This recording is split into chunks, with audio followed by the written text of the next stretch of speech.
Timur Raya Majelis Jemaat itu berarti pendeta juga ikut terlibat di dalam.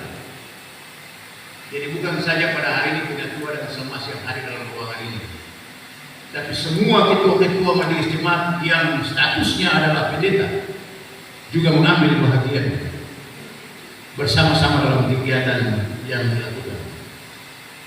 Dengan sorotan tema kasih Kristus menggerakkan kemandirian gereja, mewujudkan keadilan, pendamaian dan kesejahteraan. Dalam 2 Korintus pasal 5 ayat 19 dan Mazmur 72 ayat yang ketiga. Dan melalui subtema, melalui pemulaian majelis, kita membangun kesehatian untuk membangun GKI di tanah Papua menuju gereja yang dewasa, mandiri dan visioner.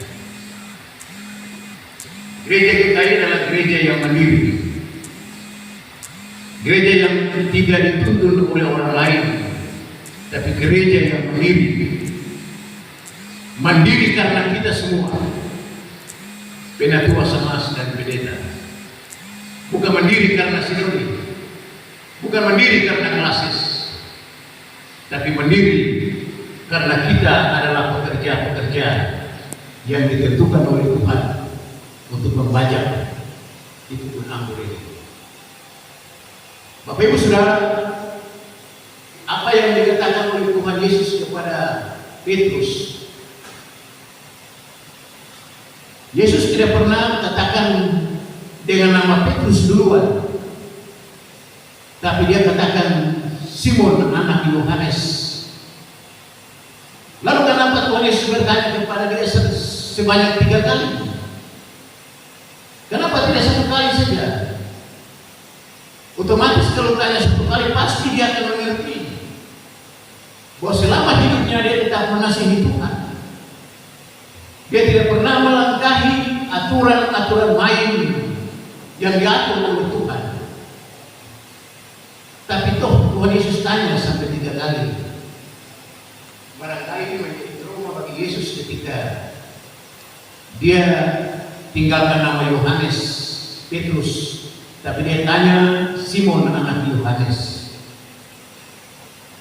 Karena pernah ada sedikit kekecewaan yang dialami oleh Yesus ketika ayam berkokok 3 kali dia menyangkal Yesus. Karena itu mungkin nama Petrus menjadi satu bagian yang menjadi catatan yang terpenting bagi Yesus, sehingga dia tidak pernah katakan Petrus, tapi dia katakan Simon anak Yohanes. Apakah engkau mengasihi aku? Dia katakan secara spontan kepada Yesus, engkau tahu bahwa aku mengasihi engkau. Dan secara spontan apa yang dikeluarkan dari mulut Petrus artinya ada timbul penyesalan. Petrus menyesal terhadap apa yang dia perbuat kepada diri Yesus ketika dia menyangkal Yesus selama 3 kali dengan tanda ayam berkokok.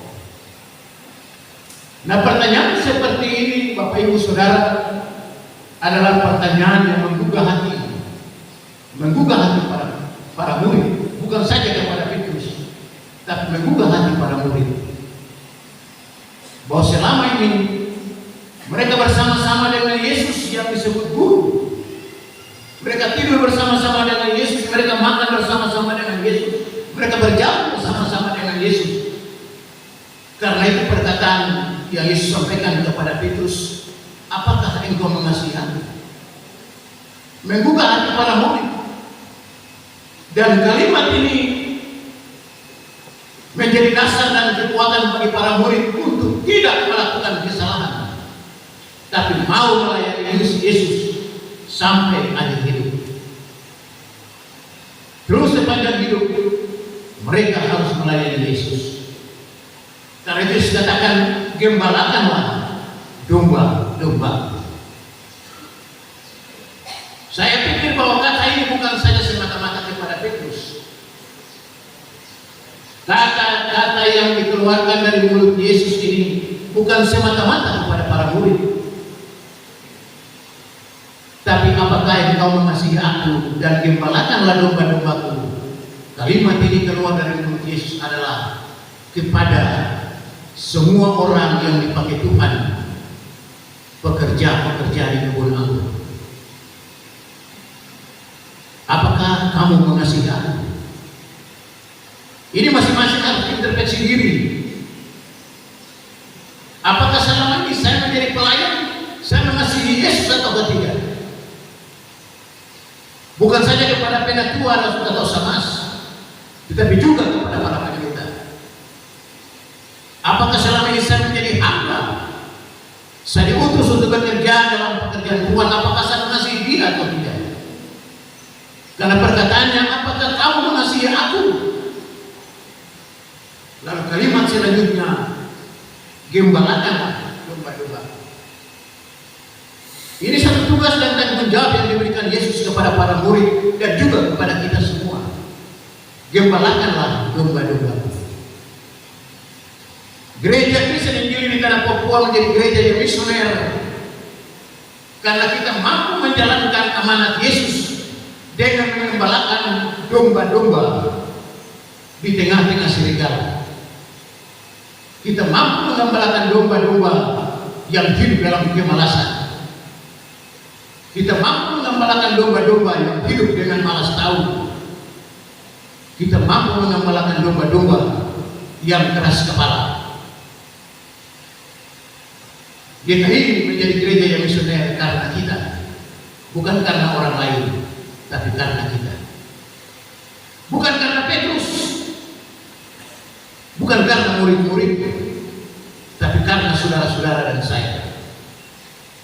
Kita dipakai oleh Tuhan dan diberi hikmat dari Tuhan untuk menggembalakan kawanan domba di tengah-tengah situasi dan kehidupan yang porak-poranda. Kuncinya hanya satu. Ketika kita mengalami keberhasilan dalam mengembalakan kawanan domba di tengah-tengah serigala, kunci hanya satu, yaitu berdoa kepada Yesus. Kalau kita berkata bahwa kami mengasihi Yesus, mengasihi bukan sekedar di mulut, mengasihi bukan sekedar kata-kata, tapi mengasihi harus diwujud nyatakan lewat sikap dan perbuatan. Kalau kita mampu melakukan semua itu, barulah kita berkata gereja ini adalah gereja yang misioner. Tapi kalau kita hanya sekedar berkata, tapi tidak menampakkan kasih Yesus kepada domba-domba, maka kita tidak berhasil. Kita tidak berhasil untuk mewujud menyatakan kata-kata Yesus. Gembalakanlah domba-domba kita. Karena pada ayat terakhir dia katakan, kalau kau masih muda, kau mengikat pinggangmu sendiri dan kamu berjalan kemana kamu suka. Tapi kalau kamu bekerja dalam pelayanan ini dengan kemanusiaan, dengan emosi, dengan egois, dengan tidak mengasihi, maka pada waktu kamu tua, orang lain yang mengikat pinggangmu dan orang lain pula membawa kamu kemana yang kau tidak tahu kemana mereka pergi. Dan itu beban, itu tantangan bagi kamu. Oleh karena itu mari kita bekerja dengan setia. Kita bekerja di tanah Papua secara khusus bagi klasis GKI Kero. Jemaat ini bisa maju. Jangan ada dada.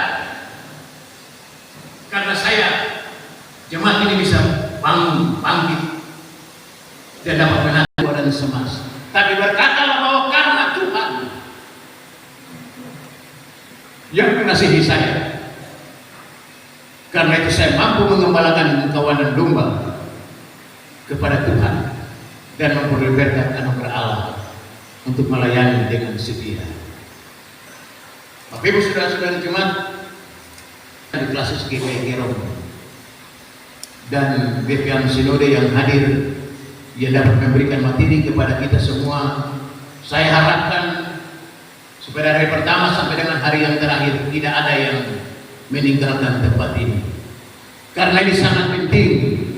Kapan lagi kita mendapat kegiatan seperti ini? Kalau tidak kita, kapan lagi gereja ini bisa maju? Kalau tidak sekarang, kapan lagi? Oleh karena ini momen ini mengajak kita untuk mau belajar. Belajar dari yang tidak tahu menjadi tahu. Sehingga dengan yang kita tahu, kita mampu untuk mengembalakan kawanan domba di tempat di mana kita ada. Tuhan memberkati kita dengan firman-Nya. Amin.